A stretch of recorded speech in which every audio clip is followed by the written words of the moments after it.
سيد الأنبياء والمرسلين وعلى آله من عبدهم بالإحسان والتوفيق إلى يوم الدين. أما بعد فأعوذ بالله من الشيطان الرجيم. بسم الله الرحمن الرحيم. معزز سامعین کرام، شفیق بزرگوں اور عزیز ساتھیوں، السلام علیکم ورحمۃ اللہ وبرکاتہ. اولا سیدی مرشدی یہ طریقت حضرت علامہ ڈاکٹر سید شاہ خلیل اللہ اویس بخاری نقشبندی اور قادری مجددی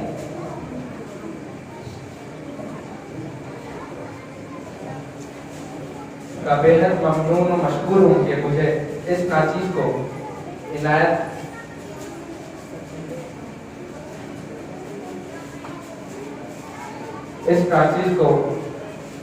نظافت کے انجام دینے کے فرائض عنایت فرمایا. جیسا کہ آپ لوگ بخوبی واقف ہے کہ ہم ماہ ربیع الاول شریف کی ایک مبارک محفل کی آج 90 نشست جس میں آپ اور ہم جمع ہیں، اور آج کے ہمارے مہمان مقرر حضرت علامہ حافظ و قاری ڈاکٹر شیخ سید رضوان پاشا قاضی آباد مدت جو کامل جامعہ نظامیہ و صدر دی قرآن اکیڈمی، جن کا عنوان حضور صلی اللہ علیہ وسلم کا حیثیت عابد ہے. اللہ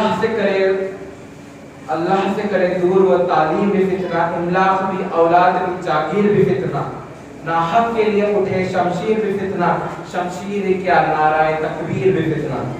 آئیے میں محفل کا آغاز کے لیے خیرت کلام پاک کے لیے سید شاہ عمر حسینی بندر نوازی کو دعوت دیتا ہوں کہ وہ آئے اور خیرت کلام پاک سے ہم سب کو نوازیں.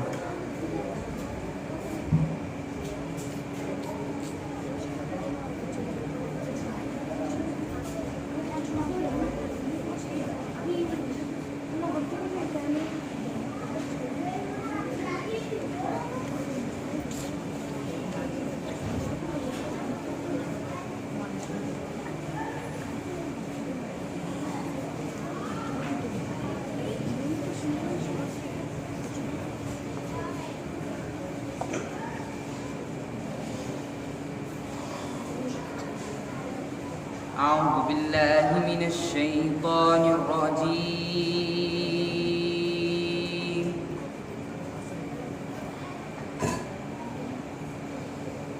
بسم الله الرحمن الرحيم.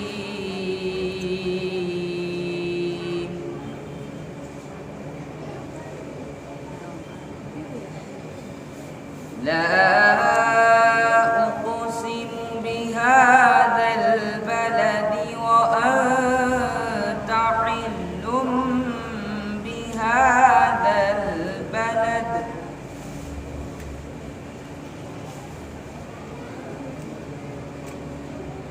ووالد وما ولد لقد خلقنا الإنسان في كبد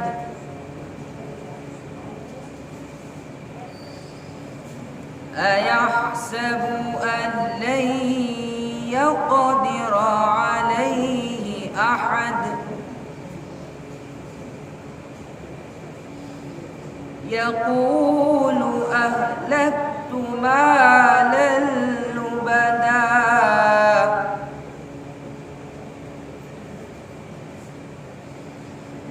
أيحسب أن لم يره أحد ألم نجعل له عينين ولسانا وشفتين وهديناه النجدين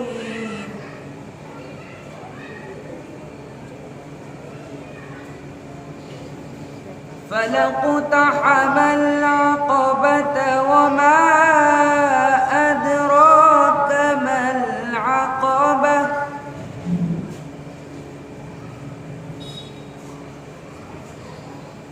فك رقبة أو إطعام في يوم ذي مسغبة يتيما ذا مقربة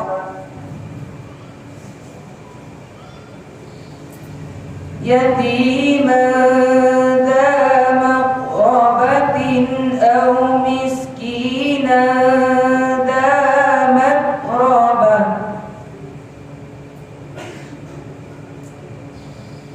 ثم كان من الذين آمنوا وتواصوا بالصبر وتواصوا بالمرحمة أولئك أصحاب الميمنة والذين كفروا بآياتنا هم أصحاب المشأمة عليهم نار مؤصدة صدق الله العظيم وصدق رسوله النبي الأمين الكريم.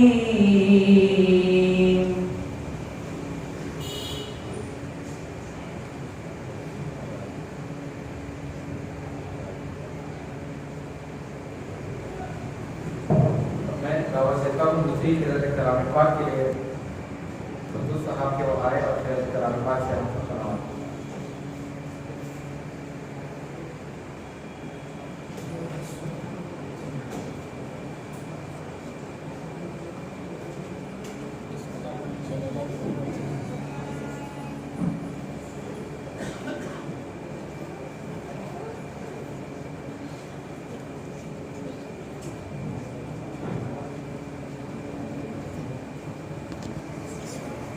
أعوذ بالله من الشيطان الرجيم.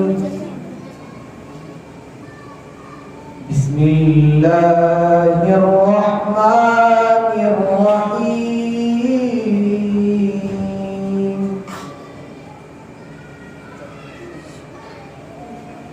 إن الذين قالوا ربنا الله ثم استقاموا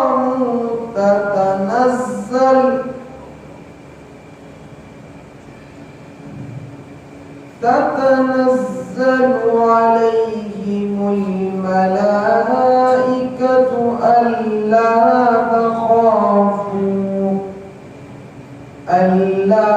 تخافوا ولا تحزنوا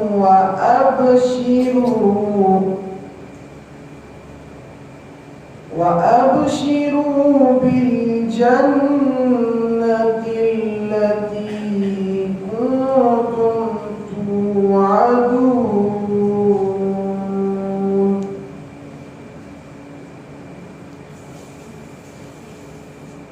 نحن أولياؤكم في الحياة الدنيا وفي الآخرة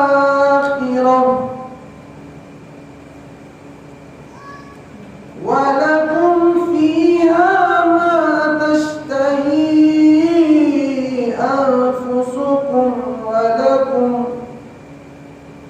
ولكم فيها ما تدعون.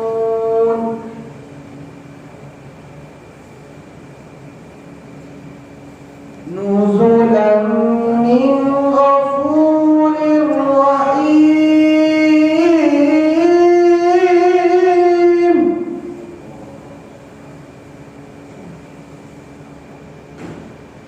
ومن أحسن قولا ممن دعا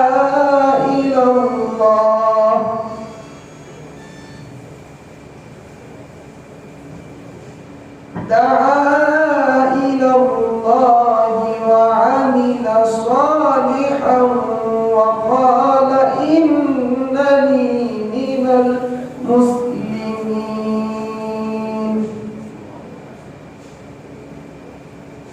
ولا تستوي الحسنة ولا السيئة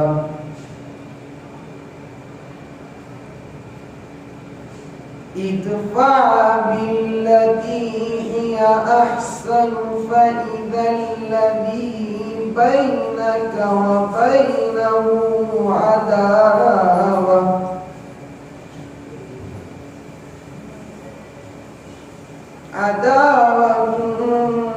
كأنه ولي حميم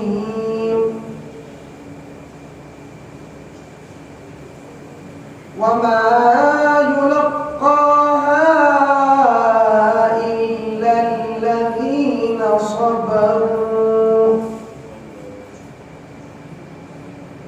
وما يلقاها إلا ذو حظ عظيم